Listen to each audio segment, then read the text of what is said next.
नमो शुपदाय कृष्ण पृष्ठाय भूतले श्रीमते मधुसूदनाय बापजीति नामिने नमस्ते मधुसूदनाय भक्तिपाद प्रियायते दुर्लभ कृष्ण भक्ति मति सरल कारणे हरे कृष्ण कृष्ण कृष्ण हरे हरे हरे राम। जी, आपको पहला अध्याय आपने स्टडी की है और आपको मैं सिर्फ आपको आधा घंटा या 35 मिनट दे पाऊंगा, है ना। 7, 8, 10 सवाल जितने हुए हम उसको क्लियर करते जाएंगे गुरु कृपा से, गुरु प्रेरणा से। बोलो बापू जी सरकार की। सभी बैठी। हाँ, पहला अध्याय। जी, कौन पूछेगा? प्रश्न उत्तर होंगे आज, जिज्ञासाएं होगी भगवत गीता के पहले अध्याय पर, ज्ञान गोष्ठी होगी, शास्त्रार्थ होगा। शास्त्रार्थ नहीं कहना चाहिए पर जिज्ञासा कहनी चाहिए। शास्त्रार्थ का मतलब ये साधु बैठा है, शास्त्र का क्या अर्थ बता रहा है, ये साधु क्या अर्थ बता रहा है, वो हो गया शास्त्रार्थ। और ज्ञान गोष्ठी भी उसी को बोलेंगे। लेकिन हम ये कह सकते हैं कि जिज्ञासा पहले अध्याय। जी पूछिए, कौन पूछेगा? आप लोग पढ़ के आए हो ना कि नहीं? मुझे नहीं लग रहा है चेहरों से तो नहीं लग रहा है। जी पूछो, अगर आपके मन में सवाल है तो।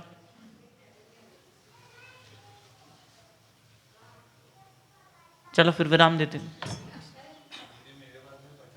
हाँ तो आप फिर पूछो ना। हाँ पूछिए ना। जैसे गीता भगवान का गीत है ऐसा बोला जाता है, लेकिन पहला श्लोक इसमें धृतराष्ट्र जी ने बोला है। किसी भी शास्त्र की शुरुआत क्या बोलते हैं, भगवान की, यानी गीता भगवान का गीत भगवान के श्लोक से क्यों नहीं शुरू? देखो है दूसरा है। हरे कृष्ण। माइक लगाओ। अरे बाद में थैली में डालो, हर बार थैली में डालना जरूरी। हरे कृष्ण हरे कृष्ण।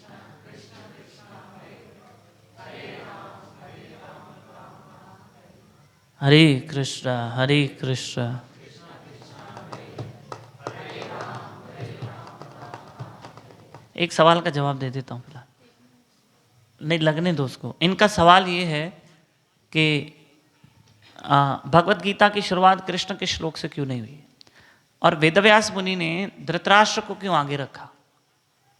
पहला श्लोक किसका है? धृतराष्ट्र। बात छोटी है, मेरी वाली भी छोटी है। मैंने एक बड़ी वाली हरीश को दी है, नहीं है? वो कैसे? यहाँ खड़े होकर पूछो, बाहर आ जाए।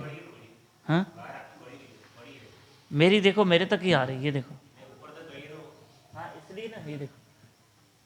आप पूछो जय भैया खड़े होकर, तो ये रिकॉर्डिंग हो जाए, फिर कट कर देना।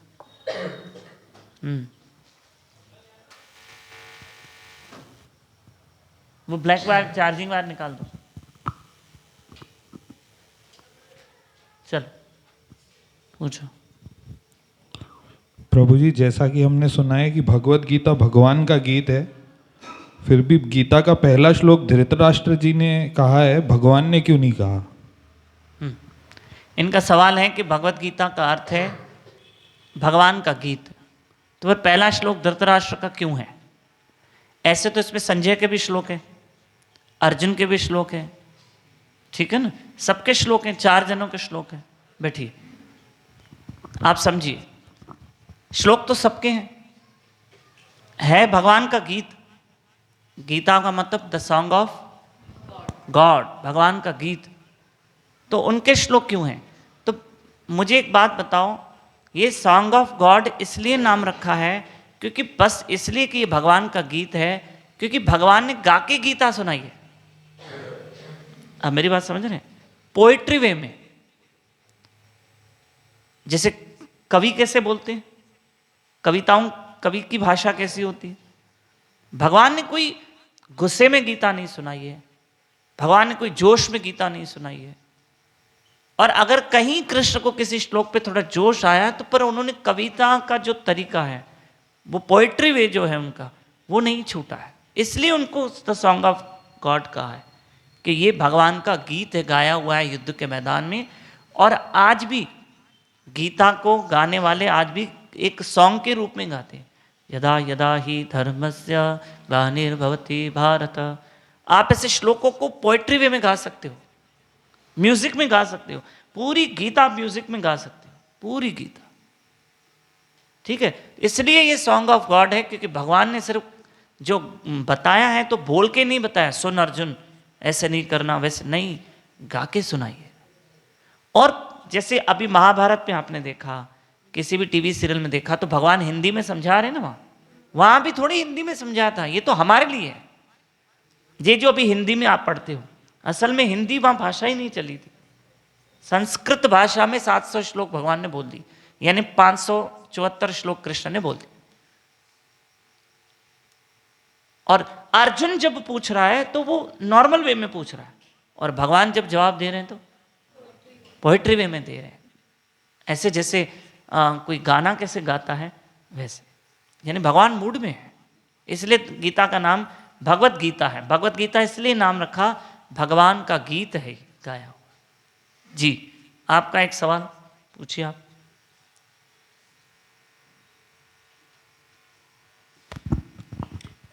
प्रभु जी, बापू जी के श्री चरणों में प्रणाम। ये भगवत गीता में 41वां श्लोक है, उसमें ये तात्पर्य में ये पितरगण का दिया गया है कि वो पाप कर्मों से ग्रस्त हो सकते हैं। वो कैसे पाप कर्म से ग्रस्त हो सकते हैं पितरगण? भगवत गीता पहला अध्याय 41वें श्लोक में शंका है। यहां पर कौन सी लाइन बोल रहे हो आप? तात्पर्य में ना? चौथी लाइन। कभी कभी पितरगण विविध प्रकार के पाप कर्मों से ग्रस्त हो सकते हैं। देखो, ये जो श्लोक है ना, ये अर्जुन का कहा हुआ है। अर्जुन ने पहले तो क्या कहा कि अगर हम युद्ध लड़ेंगे, स्त्रियां विधवा हो जाएगी, हो सकता है वो दूसरी सेकंड मैरिज कर ले, जो दूसरी संतान पैदा होगी वो वर्ण संकर संतान होगी, अवांछित संतान होगी, और अवांछित संतान अपने पितरों के लिए कुछ भी नहीं कर सकती। जैसे मैं आपको बताऊं, सुनिएगा, ध्यान दीजिए, ध्यान दीजिएगा। एक स्त्री ने पुरुष के साथ विवाह किया, सुनना, उनमें से जो संतान की उत्पत्ति होगी, जैसे पुत्र संतान हुई, तो वो अपने पिता के पितरों का, या अपने पिता, जब उसके पिता की कभी मृत्यु होगी तो वो अपने पिता के लिए श्राद्ध ये वो सब कर सकता है, इससे पितरों को कोई कष्ट नहीं हो सकता। लेकिन एक स्त्री सेकंड मैरिज करती है, दूसरा विवाह करती है, फिर उसमें जो दूसरे पुरुष से संतान पैदा हुई, तो वो संतान पहले पुरुष के पितरों का कुछ नहीं कर सकती। आप मेरी बात समझ रहे हैं? जो पहले वाले पुरुष था वो कुछ नहीं कर सकते। और फिर भाई हमारी स्त्रियां विधवा हो जाएगी, अर्जुन कह रहे हैं, मर जाएंगे प्रभु युद्ध में, फिर हमारे जो बच्चे, जो हमारी स्त्रियां होगी और हमारे बच्चे बच्चे सब मर जाएंगे, तो पितरों को कौन करेगा? और हमारी स्त्रियों ने जाके कहीं और विवाह कर लिया, कुछ हुआ तो क्या होगा इससे? तो कौन सी संतान पैदा होगी जो हमारे पितरों का कुछ कर पाएगी? फिर वो हमारी अपनी संतान नहीं होगी, फिर हमारे पितर गिरेंगे, हमारे पितर नीचे गिरेंगे और पापग्रस्त हो जाएंगे। क्योंकि कहीं ना कहीं हमारा किया हुआ, जैसे हर चीज की परछाई पड़ती है ना, तो आप धर्मात्मा लोग हो तो आपके पुण्य कर्म की परछाई पितरों को पहुंच रही है, और यदि कोई पाप कर्मी है तो पाप कर्मी की परछाई पितरों पे पड़ती है, तो पाप उनको भी लगेगा। याद रखना, आपके अच्छे कर्मों के कारण पितृ मोक्ष पा सकते हैं, ये सच्ची बात है, शास्त्र कहते हैं। लेकिन कोई बड़ा दुराचारी है, पापी है, शराब मांस जुआ कुसंगी है, वो तो पितरों को भी नरक में गिराएगा, क्योंकि उस पाप कर्मी के पाप का भागी पितृ भी होगा।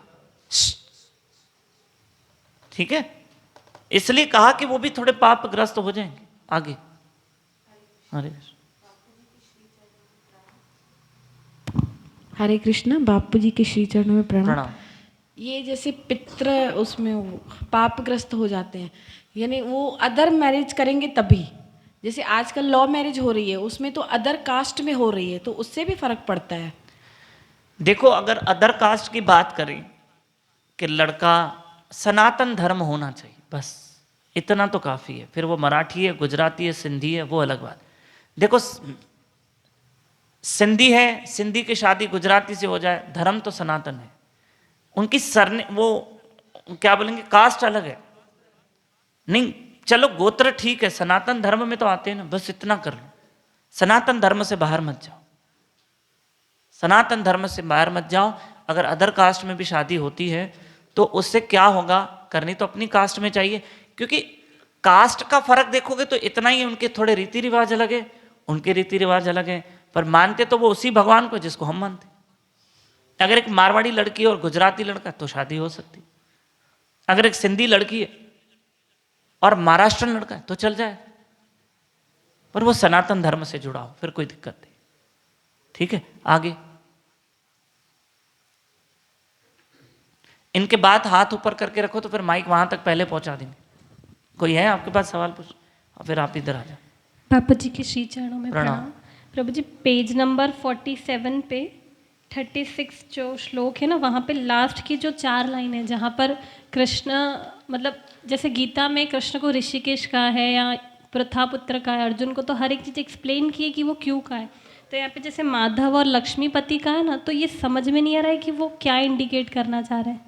कहाँ पर है? 47 पेज 47, ठीक है, लास्ट 47 पे जो ऊपर तात्पर्य है ना, 36 श्लोक नंबर 30। 36 श्लोक का तात्पर्य के लास्ट 36 36 ही तो है। मेरे पेज अलग हूँ, आप श्लोक नंबर बताओ, मुझे पेज नंबर नहीं बताओ। नहीं है ना, है 36 आ गया, ठीक है, बताओ। 36 के जो तात्पर्य की लास्ट की 4 लाइन। हाँ ठीक है, माधव अथवा लक्ष्मीपति हाँ, को। ये देखो, पहले 36 श्लोक नंबर पढ़ेंगे। यहाँ आतताई और पापियों के बारे में बताया गया कि 6 प्रकार के पापी होते हैं, वो यहाँ पर बताया है। ठीक है, कौन कौन से बड़े महापापी गिने गए हैं, पहले 1 मिनट समझेंगे। एक, घर में आग लगाने वाला, जहर देने वाला, हथियार से आक्रमण करने वाला, धन लूटने वाला, दूसरे की ज़मीन हड़प करने वाला, पराई स्त्री हड़प करने वाला। ये 6 बड़े आतताई हैं, बड़े पापी। आतताई यानी बड़े पाप कर्मी, ये 6 प्रकार के हैं। पर इस श्लोक में भगवान ने जो यहाँ श्लोक कहा गया है, उस श्लोक में कहीं लक्ष्मी नाम आ रहा है? माधव, हाँ, स्वयं माधव, श्याम माधव। ये अर्जुन का श्लोक है, और अर्जुन ने भगवान को इस श्लोक में माधव नाम से पुकारा है, और माधव का अर्थ है लक्ष्मी का पति। माधव, माधव का अर्थ है लक्ष्मी का पति। अब देखो क्या लिखा है प्रभुपाद महाराज जी ने, अर्जुन द्वारा कृष्ण को माधव अथवा लक्ष्मीपति के रूप में संबोधित करना भी सार्थक है। वे लक्ष्मीपति कृष्ण को यहाँ बताना चाह रहे हैं कि वे उसे ऐसा काम करने के लिए प्रेरित न करें जिससे अनिष्ट हो। आप समझ रहे? सुनना, किंतु कृष्ण कभी भी कभी किसी का अनिष्ट नहीं चाहते, भक्तों के तो वो कदापि नहीं। देखो माधव, अर्जुन कहना चाहते, हे लक्ष्मीपति, आप मुझे ये राज्य के लोभ में मत ढकेलो। भगवान कौन है? लक्ष्मी का पति। हे लक्ष्मीपति, मुझे ये राज्य लोभ, ये राज्य, ये सब क्यों मुझे ढकेल रहे हो? उसे कहीं ना कहीं अर्जुन थोड़ा सा कृष्ण को ऐसा कहना चाहता है कि आप मुझे लोभ लालच में मत डालो, मुझे सन्यास चाहिए, मुझे राजपाट नहीं चाहिए, मुझे कुछ नहीं चाहिए। ठीक, लेकिन यहां प्रभुपाद जी फिर क्लियर करते हैं कि अर्जुन कहीं कृष्ण को माधव नाम से इंडिकेट करता है, हे लक्ष्मीपति, मुझे आप क्यों इस सब चीजों में डाल रहे हैं? ठीक है, क्यों डाल रहे हैं मुझे? आप मुझे ऐसे क्यों कह रहे हैं युद्ध करो तुम्हें राजपाट मिलेगा? मुझे सब नहीं चाहिए। और उसे लग रहा है कि कृष्ण क्यों मेरे लिए ऐसे कह रहे हैं, पर प्रभुपाद कहते हैं कृष्ण किसी का बुरा नहीं सोचते, वो किसी का बुरा नहीं सोचते। आप लक्ष्मी के खुद पति हैं, आप मेरे लिए काफी हैं, पर आप मुझे इस चीजों में क्यों डाल रहे हैं कि तुम युद्ध करो, तुम विजय प्राप्त करो, तुम राजपाट? ये सब चीज, अरे कृष्ण ये चाहते हैं कि तुम क्षत्रिय हो, क्षत्रिय का काम ही युद्ध करना है, राजपाट करना। राम जी कौन है? क्षत्रिय, राजपाट किया ना, किया ना उन्होंने, राजपाट संभाला। तो यहां बस इतना है कि अर्जुन चाहते हैं कि मुझे ये सब काम मत कराओ, हे माधव, हे लक्ष्मी के पति, आप मुझे इस चीज में क्यों डाल रहे हैं?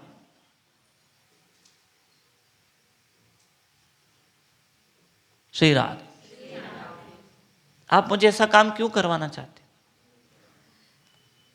क्योंकि आप तो स्वयं लक्ष्मी के पति हो और आप मुझे ये लक्ष्मी देना चाहते हो। ये राजपाट भी तो एक लक्ष्मी का रूप माना गया है, तो इसलिए मुझे इन चीजों में मत डालो। अर्जुन का कहना यही है। और ये सब पापी हैं, इनको मार के मुझे पाप ही लगेगा, मुझे क्यों युद्ध के लिए बोल रहे हो? जी आगे।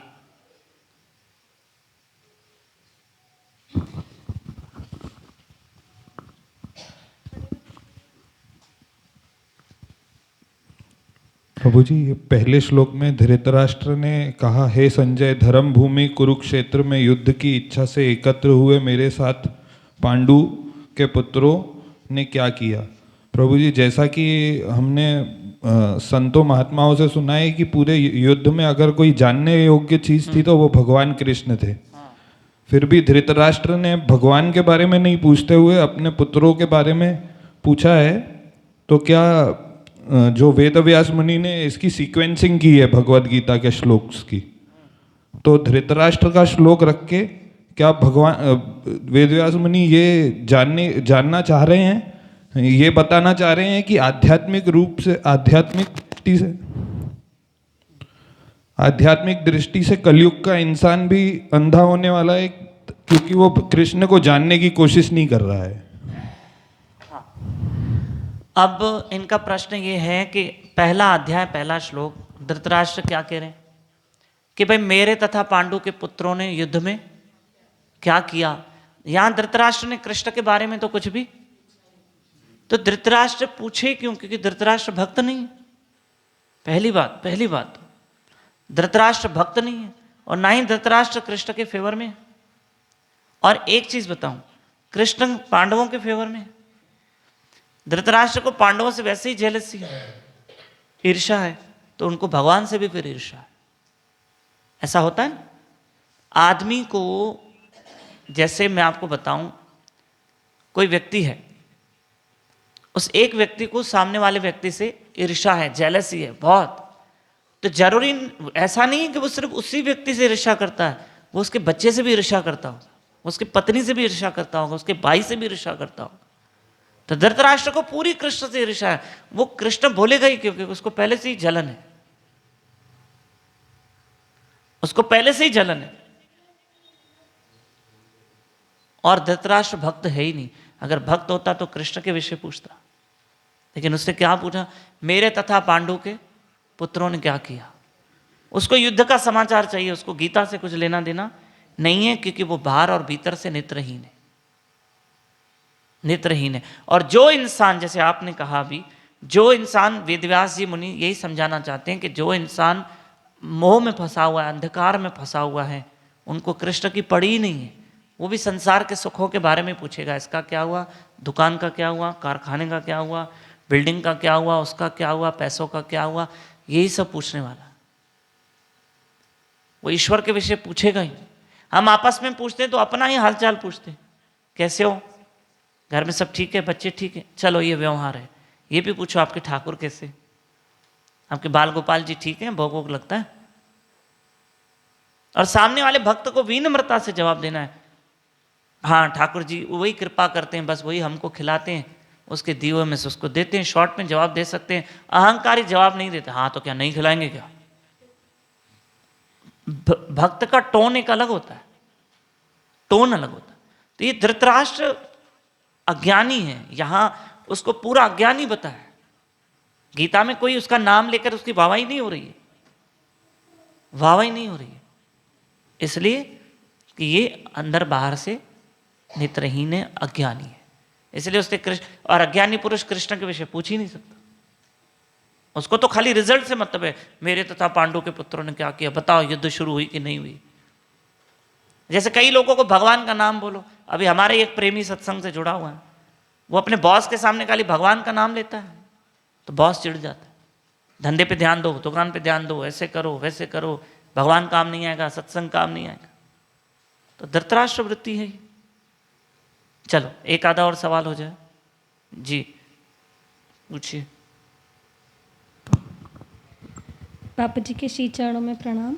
प्रभु जी, नारकीय जीवन और वर्णाश्रम धर्म दोनों का क्या? पेज नंबर, श्लोक पेज नंबर 48 और 49। नहीं, श्लोक नंबर होता 39 और 41 में।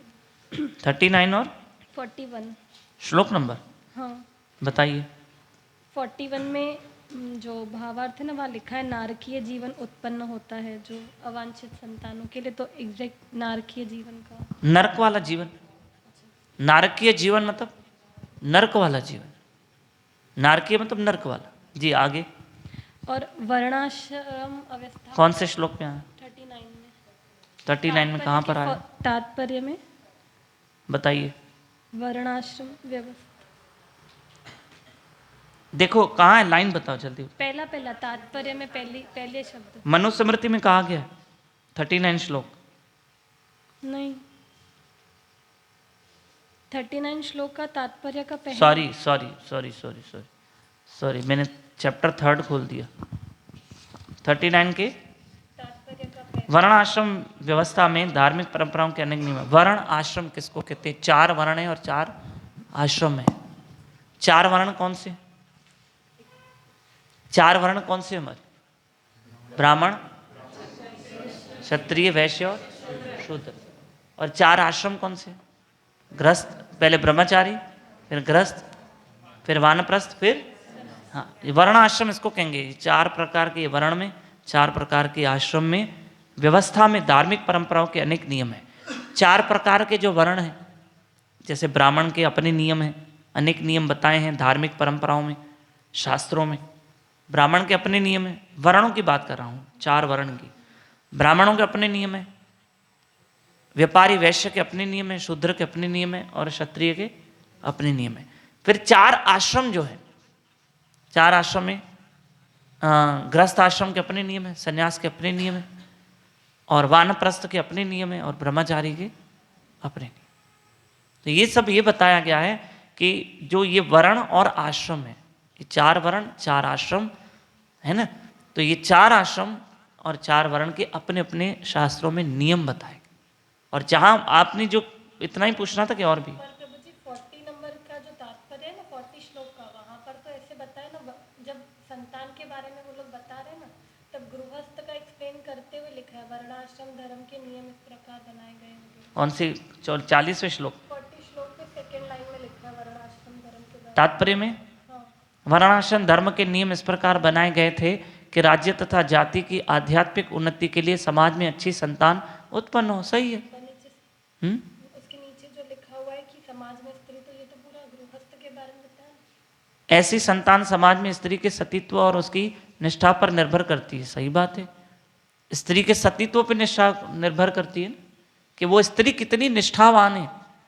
भाई अर्जुन को डर है स्त्रियां विधवा हो जाएगी। अरे स्त्री कितनी निष्ठावान है ये तो देखो। स्त्री के सतीत्व के ऊपर भी है ना। आज ऐसी कई स्त्रियां हैं, पति के देहांत होने के बाद उन्होंने दूसरी शादी ही नहीं की और खुद ही उसकी पिता बन के परवरिश कर रही। सीधी बात है। और आपको पता है हमारे शास्त्रों में सेकंड मैरिज अलाउ नहीं है लेडीज को। वो उसको सती बन के रहना। हालांकि कई जनों ने सेकंड मैरिज शास्त्रों में भी दिखाई है, कैसे नहीं कि नहीं की है, लेकिन सेकंड मैरिज अलाउ नहीं है। उसको सती बन के रहना है पति के देहांत के बाद। तभी बोलेंगे सती स्त्री। अगर सेकंड मैरिज किया तो फिर वो सती नहीं रही, सतीत्व भंग हो गया उसका। सीधी बात है। पर ठीक है, आज के दौर में देखा जाए तो बेचारी कहाँ जाएगी जवान लड़की? अगर भगवान न करे किसी के पति की डेथ हो गई तो कहाँ जाएगी? उसको कोई तो सहारा चाहिए। इसलिए साधु संत भी कहते हैं कर लो, भटकने से अच्छा है। और क्योंकि समाज दुनिया अच्छी नहीं, क्योंकि वो कंवारी रहेगी, यानी पति नहीं है, अभी पति नहीं है तो वो अकेली होगी तो लोगों की नज़रें भी गंदी होगी उसको, दुनिया अच्छी नहीं है। तो इसलिए उसको कहते हैं चलो कोई तुमको खूंटा मिल जाए और बंध जाओ, ये समझाया गया। और बाकी कहा कि वर्ण आश्रम के जो नियम है ना, तो उस नियम के अनुसार संतान का जन्म होता है। बहुत सारे नियम हैं, अभी मैं यहाँ बैठ के कुछ नहीं समझा सकता, ऐसी कई बातें हैं गृहस्थ की, कई बातें होती है गृहस्थ की जो यहाँ बैठ के नहीं समझाई जा सकती। कुत्ते, प्रभुपाद महाराज कहते कुत्ते, सूअर और बिल्ली की तरह भोग मत भोगो, जानवरों की तरह संभोग मत करो। प्रभुपाद महाराज जी ने मना किया, पशु जीवन मत जियो। तुम गृहस्थ जीवन का मतलब ये नहीं कि इंद्रियों के सुख के लिए तुमको शरीर मिला, ऐसा नहीं सिर्फ भोग भोगते रहो, भोग भोगते रहो। इसलिए थोड़ी पति मिला या पत्नी मिली, इसलिए मिला कि ताकि एक उच्च कोटि की धर्म परायण संतान प्राप्त हो सके, वैष्णव पैदा हो सके। ये गृहस्थ जीवन का नियम। बस ऐसे थोड़ी कि हमने बच्चा पैदा किया, हमें शौक है मेरे आंगन में 4 फूल खिले, तो 4 फूलों को 4 फिर भगवान को 4 कुमार की तरह बना के दिखाओ। प्रभुपाद महाराज जी ने कहा तुम 100 संतान पैदा करो। भक्ति सिद्धांत सरस्वती महाराज प्रभुपाद जी के गुरु कहते हैं, तुम 100 संतान को जन्म दो, अगर तुम में इतनी ताकत है कि तुम सारी संतान को भक्त बना के दिखाओ, फिर तुम्हें कोई पाप नहीं लगेगा। नहीं तो भोग भोगने का भी अपराध है, ऐसे कि सिर्फ भोग भोगते, वो तो पशु करता है, जानवर करते हैं, इंसान थोड़ी करता। ठीक, आगे माइक। प्रभु जी श्लोक नंबर 31 के तात्पर्य की 4th लाइन, जो सूर्य श्लोक नंबर 31 की 31 की तात्पर्य की 4th लाइन। हाँ पढ़ो। कहा जाता है कि 2 प्रकार के मनुष्य परम शक्तिशाली तथा जाज्वल्यमान सूर्यमंडल में प्रवेश करने के योग्य होते हैं। एक तो क्षत्रिय जो कृष्ण की आज्ञा से युद्ध में मरता है, तथा दूसरा सन्यासी जो आध्यात्मिक अनुशीलन में लगा रहता है। अब सुनो, यहाँ पर ये बताया है कि कहा जाता है कि 2 प्रकार के मनुष्य परम शक्तिशाली जाज्वल्यमान सूर्यमंडल में मरने के बाद, जो हमारे अलग प्लैनेट है, प्लैनेट की बात चल रही है ये, ठीक है, सूर्यमंडल। तो सूर्यमंडल में कौन प्रवेश करेगा? या तो कोई सन्यासी होगा या तो कोई क्षत्रिय होगा जो युद्ध में मारा गया। हाँ,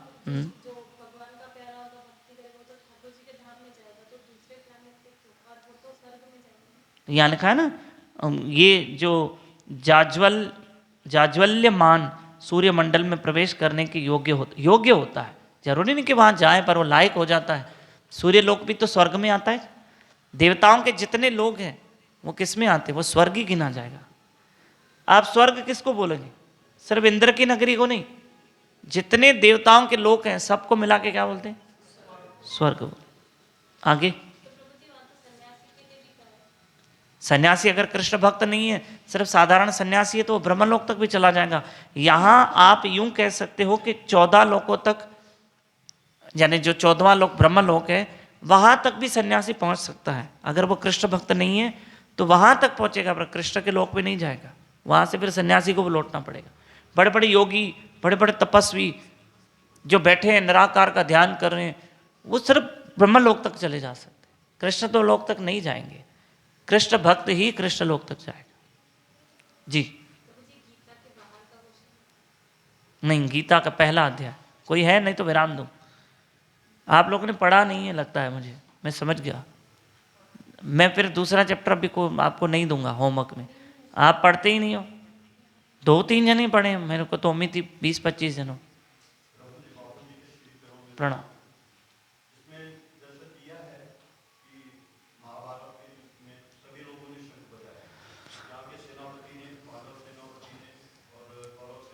उसके अलावा बाकी के लोगों ने भी शंख बजाया। इसके पहले रामायण में शंख सेनापति बजाता था, चाहे ये राम की सेना रहे या लंका की सेना रहे।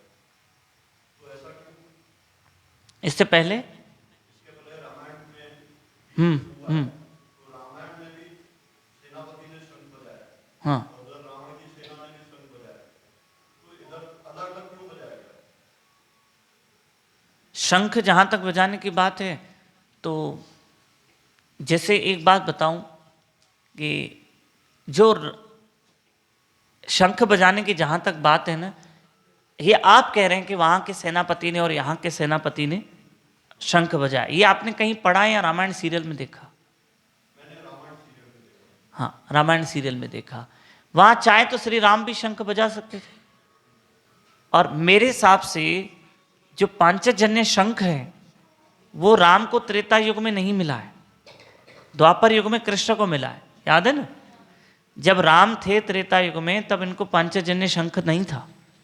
हाँ, भगवान विष्णु के हाथ में शंख जरूर रहता है ना, पर पांचजन्य शंख कृष्ण को मिला है, तो बजा भगवान ने वही बजाया। तो सबको छूट है ना वहां, सबको छूट है, पांडवों को चाहे कौरवों को शंख बजाने की छूट है वहां महाभारत में। और सबों ने अपने अपने बल दिखाना चाहिए। शंख बजाने का मतलब क्या था वहां? बल दिखाना। और युद्ध का देखो आरंभ हो रहा है। भाई क्या हो जाता है कि कभी कभी हम देखते थे 2 बैंड मंगवाते थे हम लोग गणपति के दिनों में, तो एक बजाता था ढन ढन ढन ढन ढन ढन ढन, उसको कहते चुप रहो चुप रहो, फिर ये अपनी ताकत दिखाता था, ये भी चालू हो जाते थे। हम लोग ज्यादा मजा ले लेते थे। राधे राधे, दोनों बजाते थे। तो क्या हो गया कि सारे वहां तो अगर यहाँ 10 जनों ने यहाँ 10 जनों ने शंख बजाया तो ठीक है, 100 जने भी बजा सकते थे। पूरी सेना तक शंख बजा सकती थी, पूरी सेना शंख बजाने के लिए पूरी छूट थी। सेनापति भी बजाए, और गुरु तो द्रोणाचार्य गुरु है, तो उसको कौन मना करे आप शंख न बजाओ? भगवान कृष्ण को कौन मना करे? और मतलब कोई यानी खास रीजन नहीं है, मतलब कोई भी बजा सकता है। जी आगे आपका कोई सवाल? प्रणाम। शूद्र का सेवा करना। ब्राह्मण, क्षत्रिय, वैश्य और ब्राह्मण धर्म का प्रचार करेगा, क्षत्रिय धर्म की रक्षा, वैश्य धर्म की सहायता करेगा, पैसों से धन कमा के धर्म की क्या करेगा? ये जो आप डोनेशन बॉक्स में डालते हो ये धर्म की क्या करे? सहायता। और शूद्र धर्म की सेवा करेगा, सेवा करेगा, वो शूद्र का ड्यूटी, वही कर्तव्य। जी अविचल भक्ति, नॉन स्टॉप, जहां आपका मन विचलित ना हो। अविचल भक्ति यानी नॉन स्टॉप, जो रुके ही नहीं, अविचल भक्ति करते जाओ। या आप ये कह सकते हो कि आपकी भक्ति रुकेगी नहीं कहीं, या आप ये कह सकते हो कि अनन्य भक्ति, अविचल भक्ति, जहां आप कहीं भी विचलित नहीं होते, जहां आपका दृढ़ विश्वास और दृढ़ श्रद्धा। जी पूछो।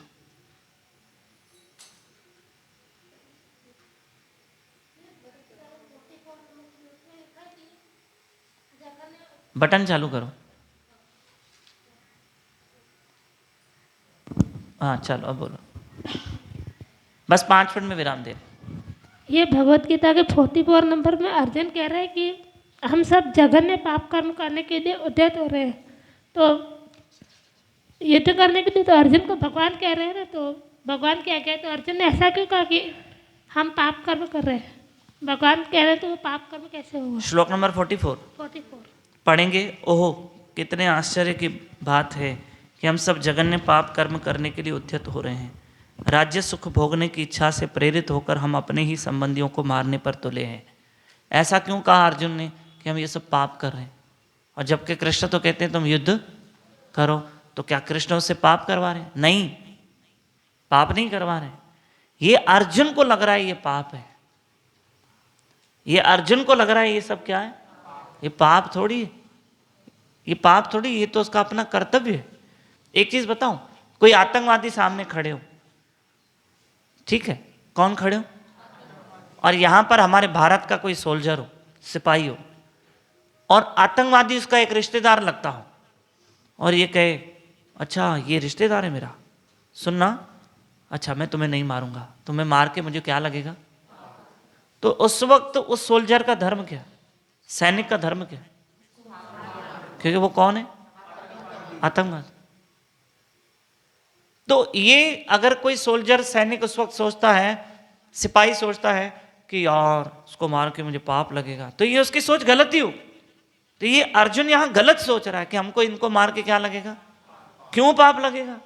क्योंकि वो सब पाप करनी है। इन्होंने तुम्हारे साथ क्या अच्छा किया?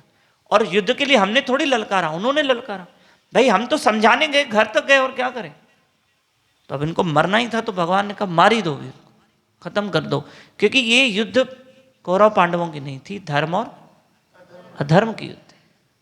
तो ये तो अर्जुन को लग रहा है ना कि ये सब पाप हो रहा है, ओ ये तो हम सब पाप करने आए, तो भगवान तो हंसी रहे ना उसके ऊपर। अर्जुन क्या क्या बोल रहा है, हंसी आ रही है भगवान को अर्जुन की बातों पर। क्या सोच रहा है अर्जुन जी? श्री राधे। मुझे याद है क्रिकेट खेलते थे हमारे पड़ोस में, तो मेरे बड़े बड़े भाई हैं ना, जो बड़ी उम्र में बहुत बड़े हैं मेरे से, मैं सब जवान लड़के थे उस वक्त, सब शादी भी नहीं की थी, मैं बहुत छोटा था, मैं 8-9 साल का था, पर मैं हमेशा विकेट कीपर बनता था और मुझे अच्छी आती थी विकेट कीपिंग। मैं जल्दी स्टैंपिंग कर देता था, स्टैम्प करते ना, स्टंपिंग करता था, और मुझे जानबूझ के वहां खड़ा करते थे। तो एक बार मेरा भाई क्रीज से बाहर था और मेरे हाथ में बॉल आया, जैसे मैंने बॉल आया तो मैं उसको स्टंपिंग कर सकता था ना, मैंने कहा राजू क्रीज के अंदर आ जा नहीं तो आउट कर दूंगा। तो मैंने गड़बड़ की ना, तो 2 लड़के दौड़ दौड़ के आए, गलत है, चीटिंग है, निकलो यहां से तुम। तो मैंने गलत किया ना, धर्म और नीति क्या कहती है, मेरा भाई हो कोई हो स्टंपिंग करके आउट करो। श्री राधे। हर चीज में देखना पड़ता है। ठीक, आगे आपका था ना, कुछ पूछने वाले थे आपने। आज 41 42 को ही क्यों पकड़ा है? बेचारा 42 श्लोक इंतजार था करने। हाँ बोलो 41। अन्य समस्त कर्तव्यों को त्याग कर मुक्ति के दाता मुकुंद के चरण कमलों की शरण ग्रहण करता है और इस पथ पर गंभीरता पूर्वक चलता है, वह देवताओं, मुनियों, सामान्य जीवों, स्वजनों, मनुष्य, पितरों के प्रति अपने कर्तव्य या ऋण से मुक्त हो जाता है। श्री भगवान की सेवा करने से ऐसे दायित्व अपने आप पूरे हो जाते हैं। हाँ, तो जैसे हम दान वगैरह करते हैं, तप करते हैं, कुछ भी अगर वो भी नहीं करे तो चलता है ना, जैसे भगवान की सेवा। हाँ ठीक है, ठीक है। ये सवाल क्या है इनका कि भगवान की भक्ति सेवा करने से सारे कर्तव्य, हाँ बस आपको कौन सी हिमालय पे जाना है अभी? आपको कौन सा, मैं कौन सा हिमालय पे जाऊंगा? ये हम में से कौन जाएगा? हम कहाँ जाएंगे योग करने, साधना करने? कृष्ण की भक्ति करने से सब ऑटोमेटिकली सब हो जाएगा, क्योंकि कृष्ण जड़ है। और आपने किसको पकड़ा है? यहां ध्यान दो, कृष्ण जड़ है और आपने कृष्ण को पकड़ा और कृष्ण की भक्ति करते हो। आपकी सारी योग साधना यज्ञ सब क्या कहा? नारायण वेदा, नारायण परा, नारायण मखा, ये सब श्लोक है ना, वासुदेव परा, वासुदेव मखा, श्लोक है ना भागवत पुराण का, नहीं पढ़ते हो आप? तो वासुदेव की भक्ति ही यज्ञ है, वासुदेव की भक्ति ही साधना है, तपस्या, सब वही है। हरे कृष्ण कृष्ण कृष्ण। मैंने नहीं कहा, भागवत का श्लोक है। वासुदेव परा मखा, वासुदेव परा योगा, पढ़ा है ना आपने? मैंने तो अभी तो भागवत का ही है ना। वासुदेव का नाम ही परम योग है, योग की बड़ी सिद्धि है। वासुदेव का नाम ही मखा यानी यज्ञ है, सब वही है। ये वासुदेव ही सब कुछ है और आपको कुछ ज़्यादा करने की जरूरत ही नहीं। मेरी माँ ने मुझे जब अच्छा इतना भोजन दिया तो मुझे अलग से नमक मिर्ची डालने की, कृष्ण में सब आ गया। और कोई प्रश्न आपका? श्लोक 12वें में दुर्योधन ने तुलनात्मक शक्ति का अनुमान किया। उसमें तुलनात्मक शक्ति में दुर्योधन ने अपनी सेना को पितामह द्वारा संरक्षित बताया और जबकि पांडवों की सेना को भीम द्वारा संरक्षित बताया। पर वहां पे तो भगवान कृष्ण उपस्थित थे ना, और पांडवों की सेना तो कृष्ण भगवान के द्वारा संरक्षित थी। नहीं, आप जो कह रहे हैं ना, वहां भीम का नाम लिया, ठीक है। कौन से श्लोक की बात करें?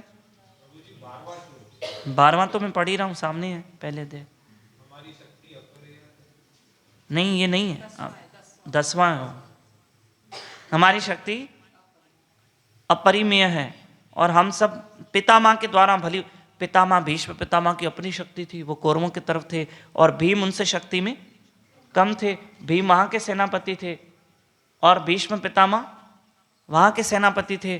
पहले इनके सेनापति भीष्म पितामह थे, फिर द्रोणाचार्य बने, फिर कर्ण बने। आप समझ रहे हैं ना? तो भीष्म पितामह का, यानी वो तुलना कर रहा है दुर्योधन। क्या तुलना कर रहा है कि कहाँ हमारे भीष्म पितामह पूरी सेना के वो संरक्षण हैं, ध्यान देने वाले, रक्षा करने वाले, पूरी सेना को तैनात करने वाले, सेना पे ध्यान रखने वाले, और कहाँ भीम तुलना कर रहा है। लेकिन उसे ये भूल, आप जैसे कह रहे हैं ना कृष्ण का नाम, वो दुर्योधन भूल गया कि कृष्ण उनके पक्ष में है, क्योंकि दुर्योधन हमेशा कृष्ण को मामूली समझता था, हमेशा मामूली। तो उसने सोचा कृष्ण को यार साइड करो, कृष्ण मामूली है, ये दुर्योधन की सोच है। फिर इसने भीम का नाम ले लिया, और जब भीम का नाम लिया ना तो उसको लगा भीम तो मामूली है, क्या अपनी सेना को संभालेगा, ये तो हमको ऐसे चबा डालेंगे। पर कृष्ण साथ थे तो कृष्ण की टीम ने, पांडवों की टीम ने उनको चबा डाला। ठीक, इसलिए वो तुलना कर रहा है कि कहाँ उनके सेनापति, कहाँ हमारे सेना। तो दुर्योधन अगर पहचानता युद्ध के मैदान में, तो इससे पहले तो कृष्ण उसके घर में उसको समझाने गए थे शांति दूत, तब क्यों नहीं पहचाना? तब तो उसने कृष्ण को जंजीरों से बांधने की कोशिश की थी। ये तो शुरू से नहीं पहचान रहा है ना, बेटा किसका है? धृतराष्ट्र का। तो ये तो शुरू से ही कृष्ण को नहीं पहचान पाया ना। मैंने कहा ना, कृष्ण, उसके नजर में कृष्ण कुछ नहीं थे, जैसे रावण की नजर में राम कुछ भी नहीं, खुद तुच्छ हैं, पर उनके नजर में कृष्ण कुछ नहीं, ये खुद तुच्छ है। लास्ट सवाल होगा ये आज का। ए आंटी, हाँ पूछो जल्दी। प्रभु जी, श्लोक 13 में पितामह ने शंख बजाया है, और नीचे उसके टीचिंग्स में दिया हुआ है कि उन्हें युद्ध में विजय की आशा नहीं है, क्योंकि दूसरे पक्ष में साक्षात भगवान कृष्ण है। फिर से श्लोक नंबर बताओ, आप श्लोक गलत पढ़ रहे हो।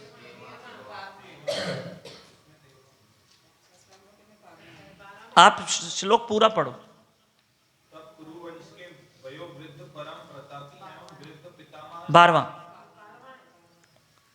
सिंह गर्जना सी ध्वनि करने वाले अपने शंख को उच्च स्वर में बजाया, जिससे दुर्योधन को हर्ष हुआ।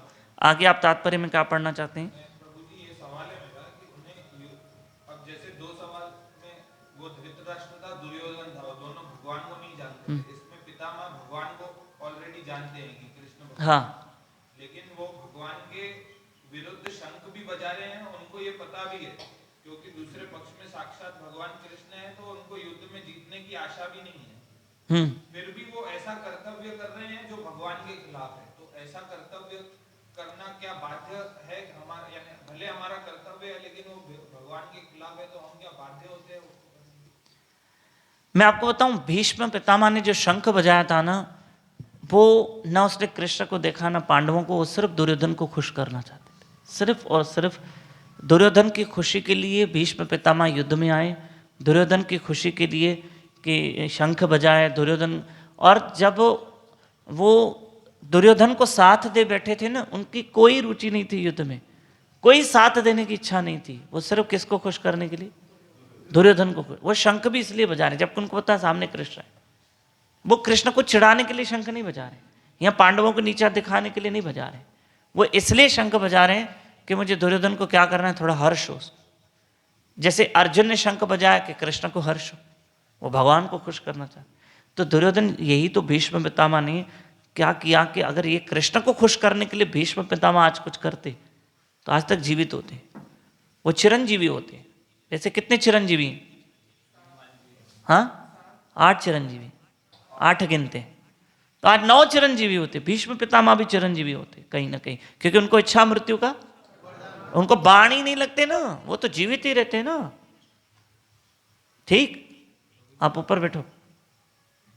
हाँ, निजी जिंदगी में हम जैसे कृष्ण भगवान के भक्त हैं, कई बार ऐसी परिस्थिति भी आती है कि मैंने सामने वाला कुछ खिलाफ में रहे तो हम वहां से भाग सकते हैं ना।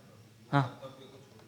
हाँ, कभी याद रखना, कभी हम देखो, हम भगवान की दया है, हम जिस परिवार जहाँ रहते हैं ना, हमें कोई इतनी रिस्ट्रिक्शन नहीं है, और हम अच्छे से भक्ति कर पा रहे हैं। और राधा रानी करेगी, ऐसी नौबत ही नहीं आएगी। गुरु महाराज करेंगे कि ऐसे लोग मिलेंगे जो हमको ऐसे बिल्कुल भक्ति के लिए बाधा डालेंगे, ऐसा कभी नहीं होगा। राधे राधे। और लास्ट इनका पूछो, आप पूछो। प्रणाम। हाँ, अर्जुन के ही सारथी क्यों बने? बड़ा अच्छा सवाल है, बहुत अच्छा सवाल। पांडव कितने थे? भगवान अर्जुन के सारथी क्यों बने? क्यों बने? आपको पता है, भगवान कृष्ण युधिष्ठिर और भीम के पांव छूते थे। कृष्ण युधिष्ठिर और भीम के, क्योंकि दोनों कृष्ण से उम्र में। अर्जुन और कृष्ण हम उम्र थे, गले मिलते थे, और नकुल और सहदेव कृष्ण के पांव छूते थे। ये प्रभुपाद जी ने कहा है, एक उनकी मैगजीन आई थी, उनमें मैंने पढ़ा था। अब सुनो, अर्जुन के सारथी क्यों बने? द्वारका कौन गया था? अर्जुन। अर्जुन ने कृष्ण को चुना, और क्योंकि अर्जुन और कृष्ण आपस में मित्र हैं, तो अर्जुन ने कहा कि आप मेरे सारथी बन जाओ, क्योंकि युधिष्ठिर का सारथी पहले से सिलेक्ट हो चुका है, भीम का जो रथ चलाने वाला है वो भी सिलेक्ट, वो सब चुन चुके हैं। अर्जुन को सारथी की जरूरत है, तो उसने कृष्ण को बोला। कृष्ण का ठीक है। और नर नारायण है, आपस में नर नारायण है, ये वो नारायण है, तो क्योंकि युधिष्ठिर नर नहीं है ना, क्योंकि कर्ण को मारते समय नर नारायण की जरूरत थी, नर नारायण की जरूरत थी। कर्ण को मारना था ना, तो उस वक्त कौन मारेगा उसको? नर मारेगा, और नारायण साथ होगा तभी नर मार पाएगा, तभी नारायण साथ रहे, और नारायण साथ रहे। और ये सटीक जवाब है कि वो नर नारायण है, एक नर है तो दूसरा नारायण। बस, धन्यवाद। देखो लेट हो जाओगे, मुझे कुछ नहीं, बोलो आप, एक एक पूछो। नहीं पूछो। अच्छा, इसको एक पूछना जब तक आप ढूंढो।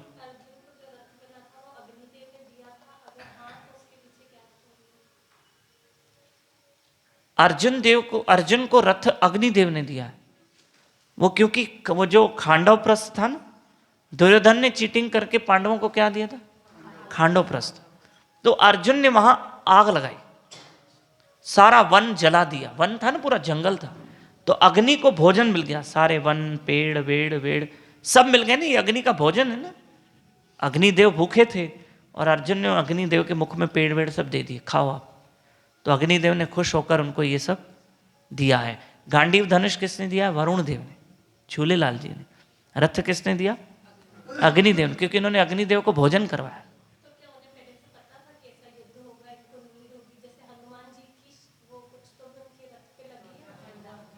ध्वजा,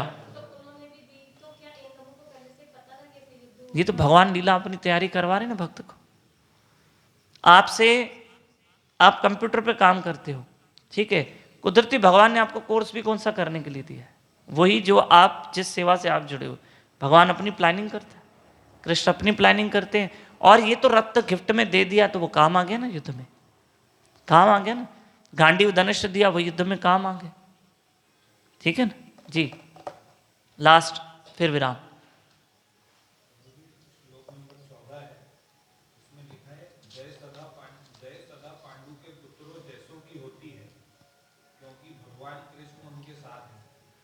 तात्पर्य पढ़ रहे हो? 14 नंबर श्लोक में लाइन, हाँ पढ़ो, ठीक है पढ़ो। जय सदा पांडु के पुत्र जैसों की होती है, क्योंकि भगवान कृष्ण उनके साथ हैं। सही है। जहाँ जहाँ भगवान विद्यमान है, वहीं वहीं लक्ष्मी भी रहती है। तो प्रभु जी, जैसे हम भगवान को मानते हैं, तो जीत और लक्ष्मी हमारी प्रतीक्षा करती है, ऐसा है क्या प्रभु जी? जैसे इसमें लिखा है, विजय तथा श्री दोनों ही अर्जुन की प्रतीक्षा करते हैं। हाँ, क्योंकि कृष्ण साथ है, कृष्ण साथ है। ये कहीं ना कहीं ये संजय का श्लोक होगा, आई थिंक। दूसरी ओर से श्वेत घोड़े, हाँ संजय का श्लोक है ना, ये संजय का श्लोक है। क्योंकि याद रखना, इनका कहना है, प्रभुपाद जी महाराज समझा रहे हैं कि जहां कृष्ण है वहां विजयी है, जहां कृष्ण है। और ये संजय का भी मत है ना, आखिरी श्लोक, यत्र योगेश्वर कृष्ण। तो ये यही कहा कि जहां जहां भगवान विद्यमान है, विराजमान है, वहीं वहीं लक्ष्मी भी रहती है, धन वहीं रहता है, विजयी वहां रहती है, सफलता वहीं रहती है, सब वहीं रहता है। और सीधी बात है कि कृष्ण पांडवों की तरफ आ गए, मतलब विजयी, सफलता, लक्ष्मी उनका इंतजार करती है। हम तुम्हारे पास आने को तैयार हैं, क्योंकि तुमने कृष्ण को साथ रखा है, और जिसने भी कृष्ण को साथ रखा है, विजयी आपका भी इंतजार कर रही है, लक्ष्मी आपका इंतजार कर रही है। जीवन में भी हमको भगवान को साथ रखना चाहिए। हाँ हर परेशानी से हम जीत सकते हैं। हाँ, बिल्कुल। धन की हो चाहे वो कोई भी हो। तुम साथ हो जो मेरे इस बार। आप कृष्ण को अपने साथ रखो, विजयी आपका इंतजार कर रही है, लक्ष्मी आपका इंतजार कर रही है, और इन लक्ष्मियों के पति आपके इंतजार कर रहे हैं। जाइए आप, राधे राधे, धन्यवाद। कल मिलेंगे सुबह 8 बजे से। श्री राधा वृंदावन चंद्र बिहारी लाल की, बापा जी सरकार की जय। ताई गो जय जय जय जय श्री राधे, जय जय श्री राधे।